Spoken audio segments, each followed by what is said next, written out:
Yeah, so it's lovely to be here today, and I prepared some, well, kind of lengthy remarks, and then I'm also excited to talk to you all. So yeah, let's go. Yeah, so I was brought here today to talk about anti-racist food systems. So I'm going to try to distill kind of the conversation that the radical wing of sustainable farmers have been having for the past few years. And I'll acknowledge that a lot of what I have to share is pretty challenging to the status quo and can make people uncomfortable, but I'm pretty sure that you all will be willing to hear me out. So yeah, I'm hoping to talk about the dynamics of race in agriculture and in food, and then the steps we can take to build anti-racist structures as opposed to the harmful ones currently in place. So I'll get right to it. The United States' wealth is built off of the stolen land of indigenous people and the stolen labor and knowledge of enslaved Africans. So in Iowa, the most direct history is that of settler colonialism and land ownership. Indigenous people were removed through genocide and their lands were expropriated and then given to white settlers.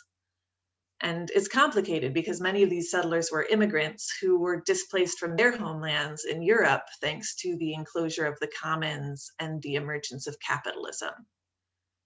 So these settlers worked really hard and they broke the prairie, which had been tended to by indigenous stewards for millennia.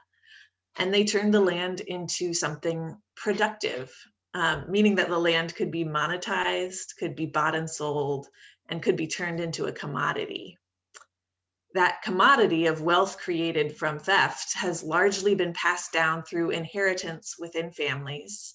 And as farm policy and our economic system has made the family farm less and less viable, land has been consolidated, which means it's been bought as an investment by the owners of wealth. Now, the farming system reflects and perpetuates that theft and consolidation. So over 95% of landowners are white, and nationwide farm workers are 80% people of color. Including immigrants who, to be clear, are not granted the same wealth building opportunities that the first immigrants here were afforded. And I've recently been giving some attention to the people who harvest vegetables in California. These people are basically super skilled endurance athletes who bust it out every single day. They're so much faster than I am. And I've worked alongside elderly Hmong ladies who tease me for how slow and incompetent I am. All that to say, our food system is dependent on the highly skilled labor of people of color, while the owners of farms and food businesses, the people who profit from the system, are almost exclusively white. I do want to say, even though we've been distracted by a pandemic for the past year, the kind of global inescapable emergency that we still face is climate change. And no discussion of food and agriculture is complete without that. So it's clear that if we want a planet in balance, we need to manage the land for carbon sequestration and diversity. Carbon sequestration happens when plants are growing and photosynthesizing and converting atmospheric carbon dioxide into carbon stored in their bodies. And then when they die, it's stored as organic matter in the soil, unless the soil is tilled up. So to sequester as much carbon dioxide as possible, we need as many plants as possible growing at all times. And as many of them as possible should be perennial.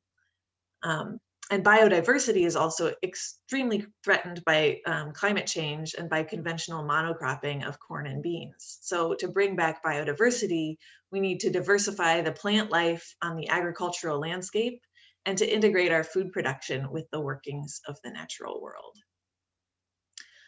The reason that our farm system is so destructive and monocultural, both a monoculture of plants and a monoculture of humans, is that policy made it that way.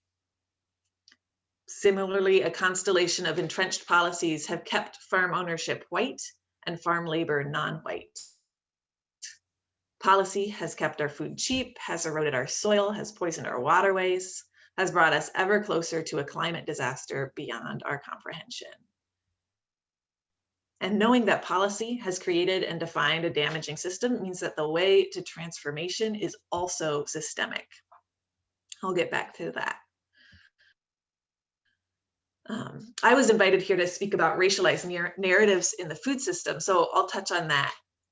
Have you ever heard people say, vote with your fork? I've definitely said it. Have you ever heard an emphasis on education, implying that if people knew something different, they would change their food habits? And have you ever experienced a rush to solutionize food insecurity by giving to food pantries and other charities? All of these are seemingly innocuous, seemingly maybe even good, but all of them too have an underlying narrative of the individual rather than the systemic. So vote with your fork implies that consumers have the power to shape the food system that they want. If more people support local and organic food by buying it, there will be more of it to replace extractive agriculture. When we say this, though, we forget that most people don't even have the option in their towns or neighborhoods to access local or organic or even fresh food. And so many people don't have the money to be able to buy anything but the cheapest of food, which is never local and organic. The vast majority of people don't have the option to vote with their fork. And I don't want to say bad things about food charity, because sometimes in the moment that's what is most needed. But ultimately, if we want everyone to be able to eat, relying on the whims of donors and the time of volunteers is not secure or sustainable. The root of the problem is people not having enough money in their pockets. So the solutions are policy-based. A higher minimum wage, increased SNAP benefits, a universal basic income. When the burden of food choices are placed on individuals, the perceived solutions are scrappy and small. So virtuous choices on the part of people with privilege and uneducated choices on the part of people without. Unorganized individual actions cannot and will not change systems. A systemic solution to the issue of food access and sustainability is known as food sovereignty. So a quick definition, food sovereignty is a food system in which people who produce, distribute, and consume food are also in control of the mechanisms and policies of food production and distribution. So the community controls food, the food system, basically. Food sovereignty stands in stark contrast with the current exploitative and extractive corporate globalized food system. When communities have the power to define their own food landscapes, we can create foodways that are culturally appropriate, healthy, and sustainable, much more easily than when corporate giants are dictating our options. So, what do we do about it? How can our solutions be specific to our location here and systemic and anti-racist? I definitely don't have all the answers, but I'm excited to share what young farmers are working on across the nation. A big part of the problem, the racial equity problem, the climate problem, the food access problem, is our system of ownership of land as a commodity. Ownership in our capitalist economy is the only way that wealth is built. And stewardship is not a requirement of ownership. If you own land, you can extract from it and leave it barren for the next generation. In fact, if you own land with debt, you might be forced to extract from it by your creditors. There are some really interesting farm models across the country, and I'm going to highlight a couple of them before sharing what we've done here at Humble Hands Harvest. First of all, the biggest name in anti-racist sustainable agriculture right now is Chris Newman of Sylvanaqua Farms. You can look him up. He's got a lot of writing. He's been really vocal about how the small family farm model that's idealized by the local food movement cannot compete with big ag.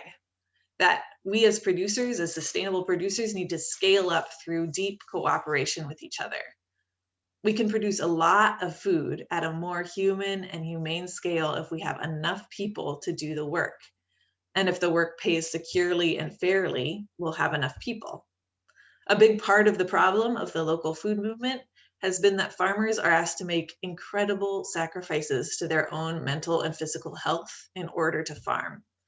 And a lifestyle of discomfort and sacrifice does not appeal to really anyone, and especially not to historically traumatized groups like African Americans.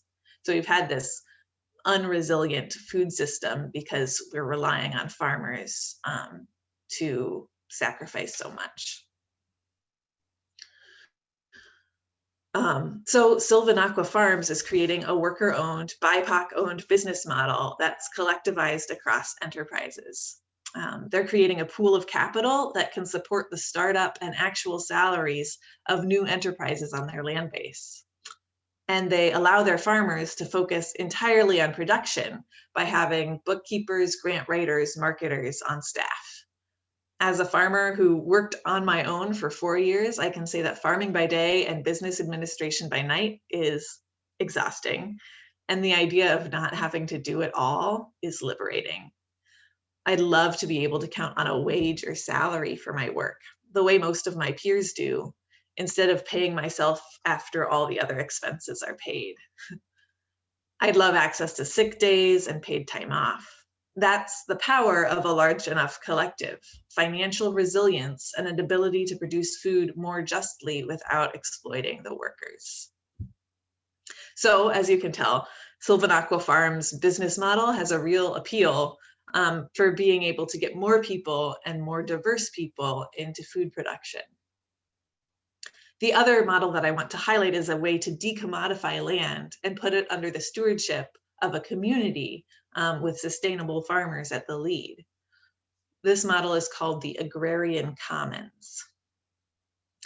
In short, an Agrarian Commons is a locally managed land trust designed to hold land so that farmers can steward it without paying market cost for it. The Agrarian Trust is a national organization that has been supporting the startup of local agrarian commons across the United States.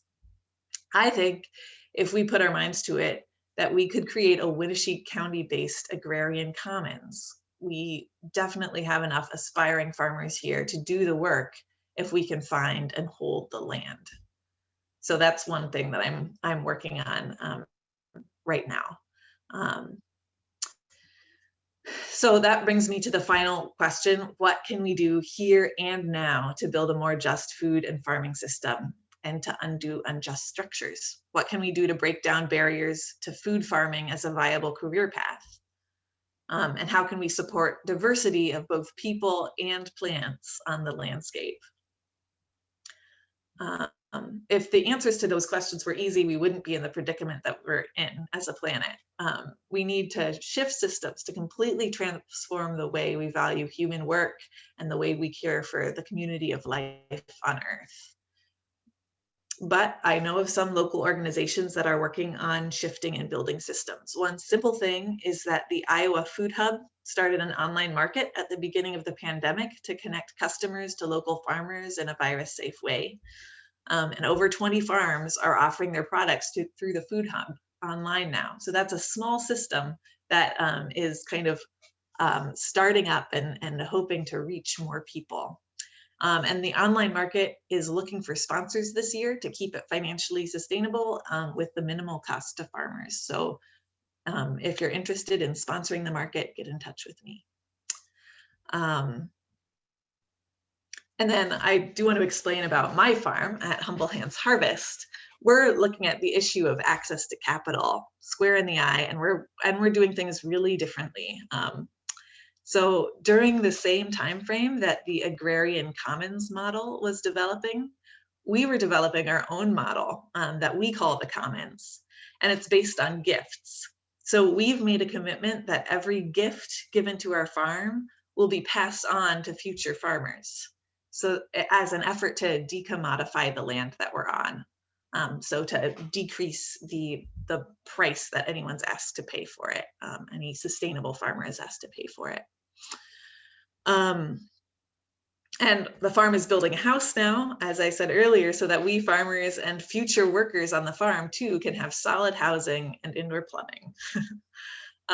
We've decided that it's not a resilient food system if it forces farmers to live in substandard conditions and to overwork themselves.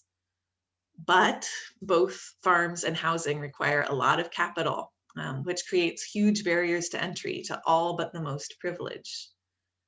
We're taking out a great big loan to build our house, but at the same time, we've also been fundraising gifts. So every $100 that we receive as a gift now reduces the amount that we have to pay the bank by about $160. It's a lot of interest.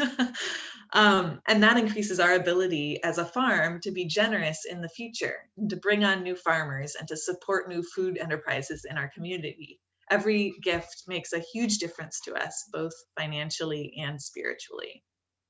And yeah, as we grow the commons at Humble Hands Harvest, we're creating this pool of capital similar to Sylvanaqua Farms capital, to support our collective thriving as a community.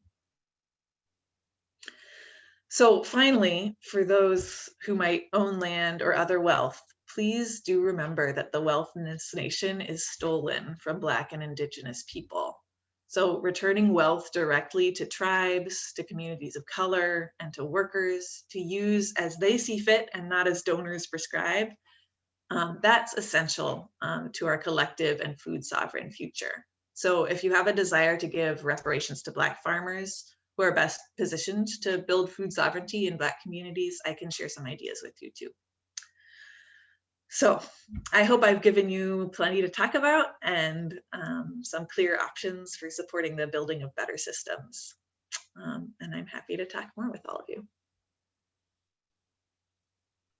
Fantastic. Wow. Thanks so much, Hannah. And, thanks for opening us up straight away and just talking about the difficult truth that, the land has been stolen from the Indigenous people who were here before us, and the labor and the extraction of value and wealth has been stolen from Black people and people of color. And I feel like that's a great way to center ourselves around this whole conversation. And I know that a lot of people are working on sort of maybe not exactly this issue, but certainly tangential issues regarding race and equity. And I wonder if, I'm just going to open it up to if anybody wants to raise your hand and has a comment or a question. I'm going to just open it up. And Lolly, you have your hand raised. Hannah, how can we donate? Is there an address we can send a check to? Would you tell us? Indeed. Tell us that. Is it okay if I put it in the chat? I can send some. Okay, some that would be good. Places. Thank you. Thank you so much. Cool. Thanks.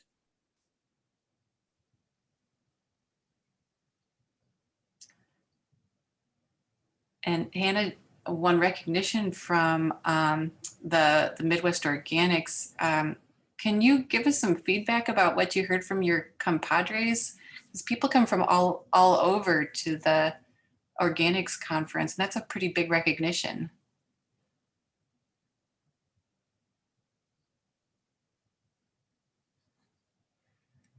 My computer's being kind of slow. Yeah, it was a really, so that I received the Changemaker Award, and it was actually, in addition to being for my work on kind of alternative business structures, our cooperative structure, and our other things, it was also for my work with queer farmers and building queer farmer community. And so yeah, that was a real honor. And I also felt like a little bit bashful to be representing queer farmers to the whole organic farming community, but I did my best, and I'm excited to move that work forward too.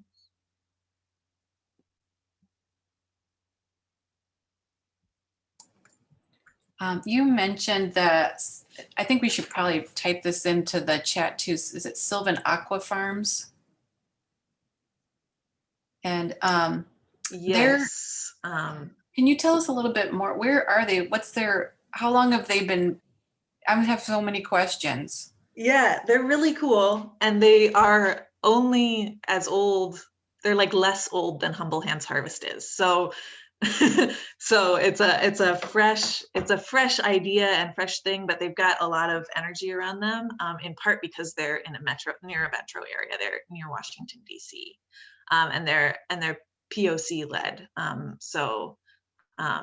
Which is also really awesome. So they're definitely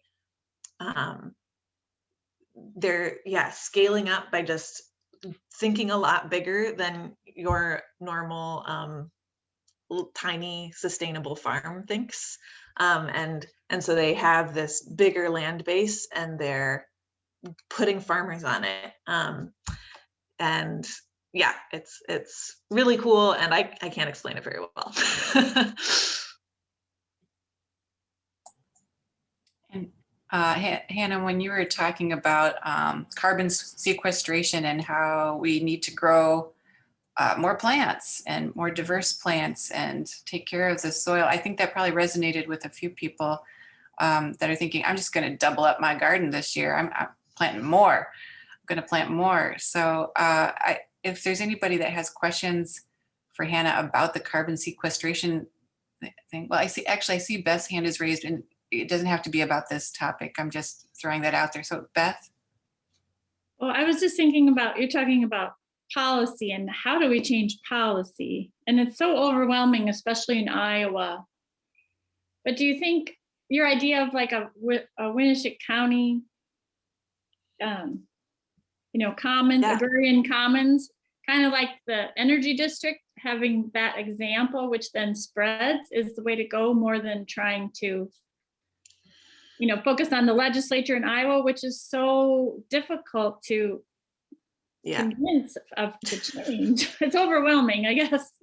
Yeah, totally. So we need to find systemic solutions that are not based on our elected officials necessarily. And that's why I love the Agrarian Commons model, because it isn't based on, it's based on how can we get land into this different form of ownership. And so stay tuned, because I really do think that we're gonna start like forming a board and thinking about how to do this. So So if there are people even right here in this Zoom meeting that would be interested, they should stay tuned or reach out to you, Hannah, and say, hey, I would like to support this local initiative of a commons. Mm-hmm. And, some of us know Shirley Vermees, who's now a county supervisor. And I think that she would probably be interested in at least being, in the loop on all of this stuff. Surely the county itself has some assets and resources that could be useful. Yeah. I don't know.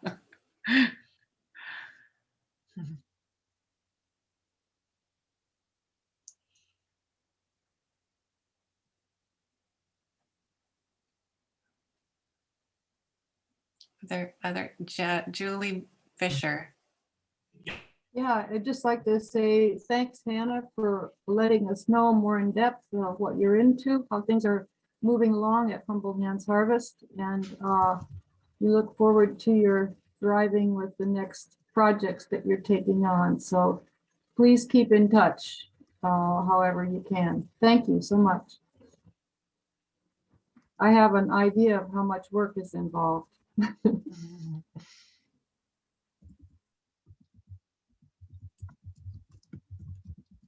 I wanted to share a few things, Hannah, too. I'm so happy that Lyle and I could be supportive, and we hope to remain supportive and continue. And I'm really excited about that land at Agrarian Commons. That is just great. And one of the things that I think has kind of guided Lyle and me over the years is that concept that was mentioned in the Beatitude that we read. Blessed are you who will not let the perfect be the enemy of the good. And I guess what I think of there is that many of us see there are so many people out there who aren't ready to make that jump to the perfect. They see it as a little too what, too far left for them, or whatever we may, however we may describe it. But we can make small steps, and the good does not have to be the enemy of the perfect. I like that phrase so much. And so I think that this common Winneshiek agrarian common land project is perfect and can be good both. I mean, I think it almost can pull together those two concepts. People can do something good and make a real change toward the perfect that we all want. So thank you for that. Thank you for those remarks that help clarify that. Yeah, cool. Yeah, and to comment on the perfect being the enemy of the good, the thing that came to mind for me when I heard that was the fact that I am a white person, and so me talking about anti-racist food systems in a like very white community is feels a little bit iffy, and how do we as white people, knowing that there's no way that we can be perfect because we don't have the experience of being marginalized as people of color, how can we at least do good and get closer and also be held accountable to getting closer, yeah, as we work. So that's what I thought for that too.